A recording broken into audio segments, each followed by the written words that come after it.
अस्सलामु अलैकुम रहमतुल्लाहि व बरकातुहू। आज सूडान में क्या चल रहा है?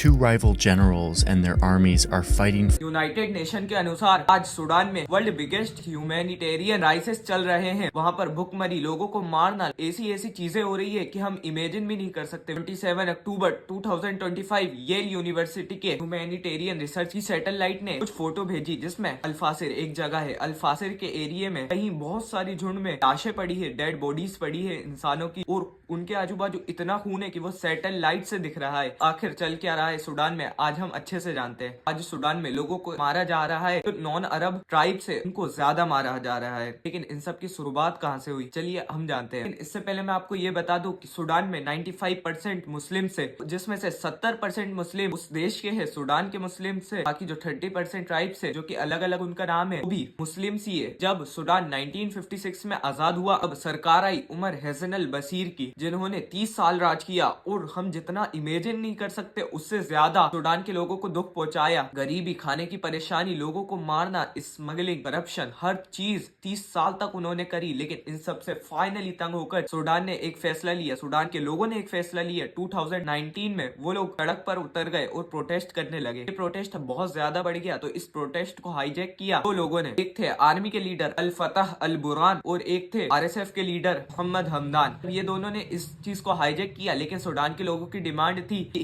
हमारे नेशन में वोटिंग हो, हमारे नेशन में हमारे हिसाब से हमारा नेता चुना जाए। तो इस बात पे सरकार बात भी गई। लेकिन 2021 में वो लोग फिर मुकर गए और उन लोगों ने पूरी पावर अपने पास ले ली। तो अब बात आती है इन दोनों दोस्तों के बारे में। ये जब दोनों दोस्त थे तो इनके बीच में लड़ाई हो गई। लड़ाई के जो बड़े फैक्टर है, गोल्ड की माइंस, सबसे ज्यादा गोल्ड की माइंस पे कौन कब्जा करेगा, क्योंकि अफ्रीका में बहुत ज्यादा गोल्ड है। सूडान वो जगह है जहाँ पर बहुत सारी गोल्ड की माइंस है। तो इन दोनों में ये बीच में लड़ाई हो गई कि कौन गोल्ड ज्यादा रखेगा, कौन गोल्ड ज्यादा नहीं। और दूसरी लड़ाई इस बात पे थी कि आर्मी लीडर कौन बनेगा। जब लड़ाई हुई तो 2023 में फाइनली वॉर चालू हो गई। लेकिन इस वॉर में सबसे ज्यादा नुकसान किसका हुआ? सरकार का हरगिज नहीं। इस सब में सबसे ज्यादा नुकसान हुआ था लोगों का।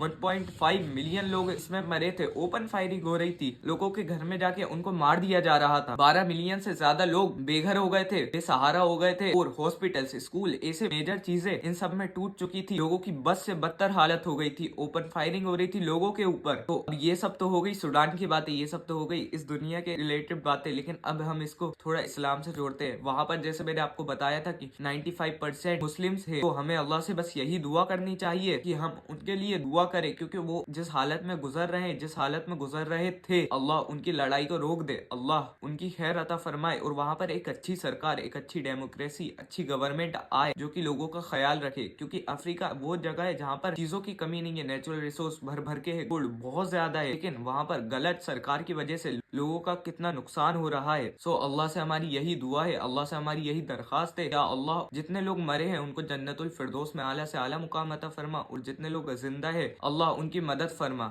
आमीन। अस्सलामु अलैकुम रहमतुल्लाहि व बरकातुहू।